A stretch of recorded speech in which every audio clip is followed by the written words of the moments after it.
Nestled at the edge of the sleepy town of Briarwood was a small, seemingly unremarkable pond.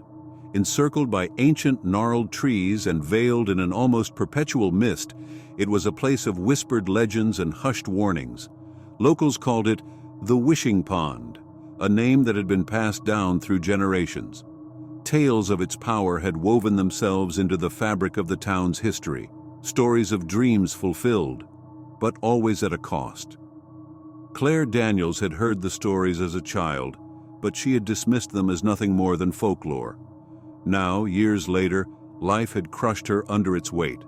A series of financial disasters had left her on the brink of losing everything: her home, her savings, and her dignity. Sitting in her car, parked at the edge of the pond one rainy evening, she found herself thinking about the stories with a desperation she had never known. She stepped out of the car, clutching a handful of coins. The mist clung to her like a second skin as she approached the water's edge. The pond was eerily still, its dark surface reflecting the faint glow of the moon. She hesitated, her breath visible in the cold air. "If this is real," she murmured, her voice trembling, "please, I wish for wealth. Enough to start over. Enough to be free." With a deep breath, she tossed the coins into the water. They disappeared with faint plinks, and for a moment, the world was silent.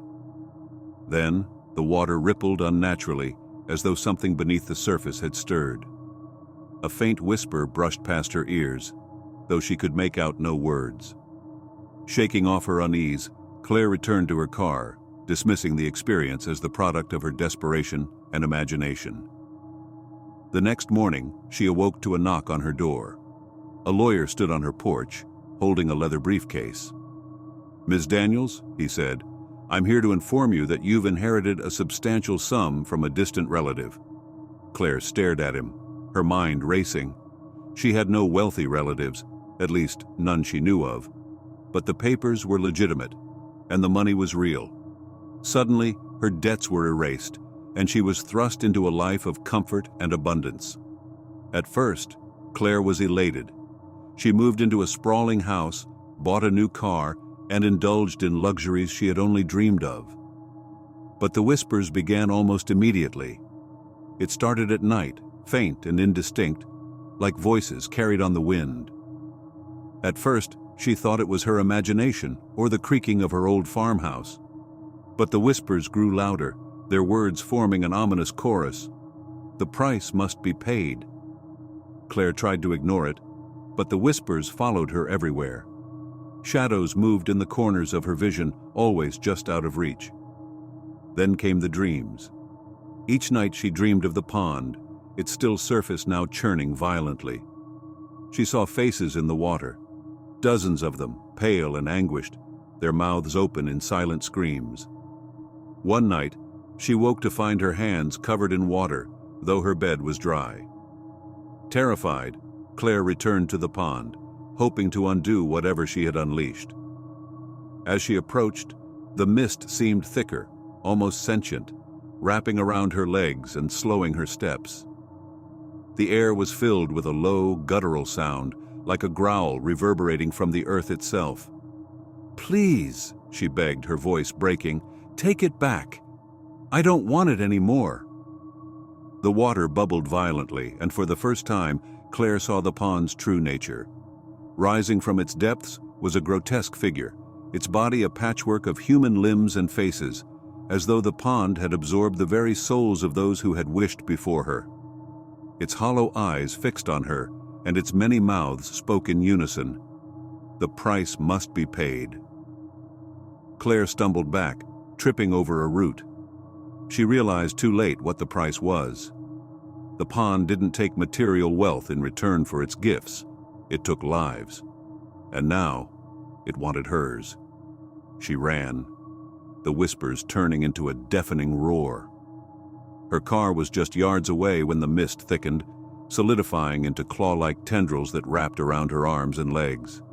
She screamed, but the sound was swallowed by the mist. The next morning, her car was found abandoned near the pond. Claire was nowhere to be seen. Over the following weeks, the townspeople noticed new ripples in the stories about the Wishing Pond.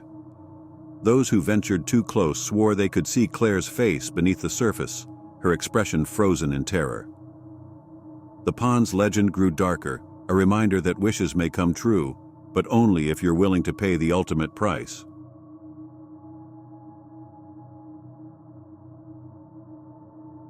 It was supposed to be the perfect family road trip, a week-long adventure to explore the open roads and scenic landscapes of the countryside. Tom, Maria, and their 2 children, Lucy and Ben, had planned every detail. They had been driving for hours, enjoying the vast open roads, the wind in their hair, and the freedom that came with being on the move. As dusk began to settle over the horizon, the family's excitement grew. They would soon arrive at their next destination, a quaint, small town they had read about online, tucked away from the busyness of city life.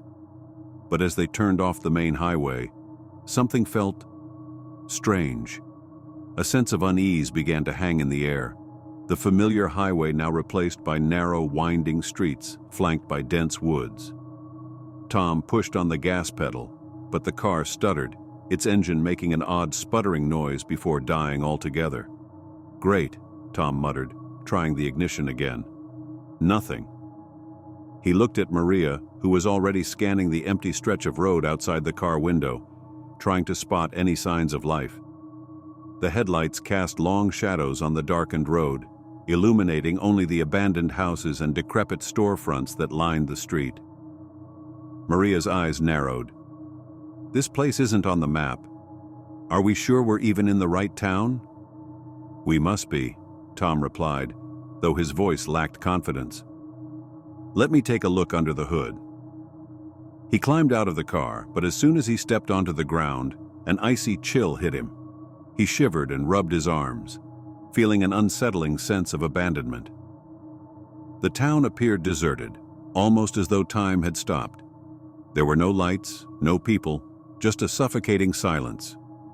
"Stay close," Tom said, his tone now more cautious as he walked toward the front of the car. "I'll try to see what's wrong. We'll get back on the road soon." Maria nodded, but her anxiety was palpable. The kids, Lucy and Ben, were already growing restless, arguing quietly in the back seat. Lucy, the older of the 2, peered out the window, her voice tinged with fear. "Mom, this place is creepy." Maria looked out the window, her unease mirroring her daughter's. "It's just a small town," she said, trying to reassure herself more than Lucy. "Let's stay calm." As Tom fiddled with the engine, Maria got out of the car to stretch her legs. A light breeze stirred the air, but there was something wrong. The air was heavy, almost as though the town was holding its breath, waiting for something. "Tom," Maria called out, "there's a diner just up the street. Let's see if we can ask for help." Tom didn't answer at first, focused on the engine. He tried the ignition again, but the car still wouldn't start. He slammed the hood in frustration, his temper starting to fray. Maria was about to return to the car when she saw something that sent a cold shiver down her spine. Flickering lights in the distance. The streetlights had suddenly blinked on, their glow faint and unsteady, casting shadows on the dark street. And then, just as quickly, they went out again, leaving the town in complete darkness. "Tom, I think we should go," Maria said, her voice rising with a mix of fear and urgency. Tom walked back to her, wiping his hands on his pants. "I'm going to try the diner and see if we can get some help." He hesitated, glancing at the kids still in the car. "You guys stay put. I won't be long." But as he made his way down the empty street, a strange feeling of being watched crept over him. It wasn't the usual sense of curiosity you feel when someone is observing you. It was something darker, something ancient. The street seemed alive with tension, as if every building, every tree, and every shadow was a silent observer. Tom hurried his steps, but the feeling only deepened. As he neared the diner, the air grew colder, and the dim glow from the diner's window seemed to flicker erratically, as though it too was barely clinging to life. Tom paused before the door, his hand on the handle. He could hear hushed whispers from inside, but when he pressed his ear against the cold glass, it went silent. His heart raced. He pushed the door open slowly. The diner was nearly empty. Only a few patrons sat at the counter, their heads down, murmuring quietly to themselves. The waitress behind the counter was wiping a glass, her movements mechanical. She didn't look up as he entered. The bell above the door jingled, but the patrons barely noticed. It was as if they had become part of the furniture, as though they had lived there for years, unblinking, unchanging. Tom approached the counter, trying to ignore the strange feeling that clung to the room. "Excuse me," he said, trying to keep his voice steady. "My car broke down outside. Could you point me to a mechanic, or let me use your phone?" The waitress looked up, her face pale and drawn. She didn't smile. "We don't have a mechanic. You'll have to wait until morning," she said flatly. "But you should leave," she cut him off, her eyes narrowing. "The night is dangerous. The blackouts, they don't last long, but they come every night. You don't want to be caught in one." Tom felt a wave of dread wash over him. "What do you mean?" "What happens during the blackout?" The woman's face twisted into a hollow smile. "Just stay inside when it comes. You'll understand soon enough." Confused, Tom turned back to leave. But as he reached for the door, he noticed something that made his blood run cold. The patrons at the counter were staring at him now, their eyes wide and empty. Their skin had a sickly pallor, their features gaunt, as though they hadn't seen sunlight in years. And behind their vacant expressions, there was something else, something darker, a hunger. He hurried out the door, heart pounding, and nearly collided with Maria, who had come looking for him. She grabbed his arm, her face flushed with panic. "Tom, we need to go. I think something's wrong with this place. I saw people moving in the shadows." Tom didn't argue. He ushered his family back toward the car, but just as they reached it, the lights on the street flickered again, then plunged the town into complete darkness. Maria screamed, pulling the kids into her arms. The shadows grew long and disjointed, creeping from the alleys and behind the decaying buildings. Tom's pulse quickened as he heard low, guttural murmurs that echoed in the streets. Then, from the darkness they came, shadowy figures, their forms shifting and elongating, emerging from every corner. They moved like smoke but were solid and menacing, and their eyes glowed a deep red. The air felt thick, as though something was reaching into it, pulling at the fabric of reality itself. Tom ran for the car, but the engine wouldn't start. Panic surged. Behind them, the figures moved closer, their eyes locked on the family. Their footsteps were silent, but the air around them hummed with a chilling energy. "Get in!" Tom shouted, slamming his hands on the wheel in desperation. Finally, the engine sputtered to life, but the figures were closing in, their limbs stretching unnaturally as they reached out with clawed hands. Tom floored the gas pedal, the tires screeching on the asphalt as he sped down the street. But no matter how fast he went, the shadows were always there, surrounding them, relentless. The night seemed to stretch on forever, and the shadows followed, growing closer with every passing second. They finally reached the outskirts of town, but the road ahead was blocked by more figures, standing in a dark, ominous line.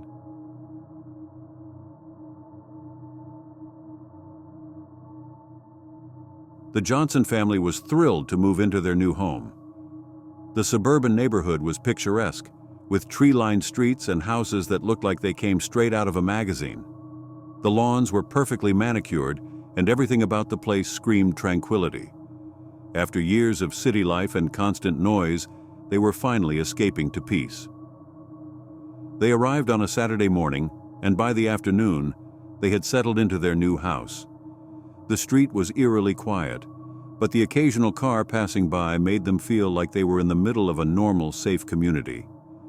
They met a few of their neighbors, Mrs. Cartwright next door, who was a sweet, elderly woman, and the Andersons across the street, a middle-aged couple who seemed friendly enough. "Lovely place, isn't it?" Mrs. Cartwright had said with a smile, her voice soft. "You'll love it here." But something felt off. As the days went by, the family noticed a strange absence of noise. No children playing outside, no dogs barking, no laughter from other homes. It was as though the entire neighborhood was in a perpetual state of silence. Over the next week, the Johnsons grew accustomed to the silence, but unease started creeping in. They would see their neighbors, Mrs. Cartwright, the Andersons, and others, through their windows, standing motionless in their homes. But no one ever came outside. No one ever waved, spoke, or made any sound. It was as if they were mannequins, frozen in place, only moving when they thought no one was watching. One evening, as the sun set, Sarah Johnson, the mother, decided to walk down the street to visit Mrs. Cartwright. She wanted to introduce herself properly and maybe make a new friend. When she reached the house, she knocked on the door but received no response. She knocked again, louder this time, but still nothing. After a few moments, the door creaked open. Mrs. Cartwright stood there, her face expressionless, but her eyes wide with something, fear, guilt. "I'm sorry," Sarah said, her smile faltering. "I didn't mean to intrude. I just thought I'd stop by and—" Mrs. Cartwright interrupted her with a cold, emotionless voice. "You should leave," she whispered, her eyes darting nervously over her shoulder. "It's not safe here." Before Sarah could respond, the door slammed shut. Shaken, Sarah walked back home, her mind racing. Had she heard the old woman correctly? Was something wrong with the neighborhood?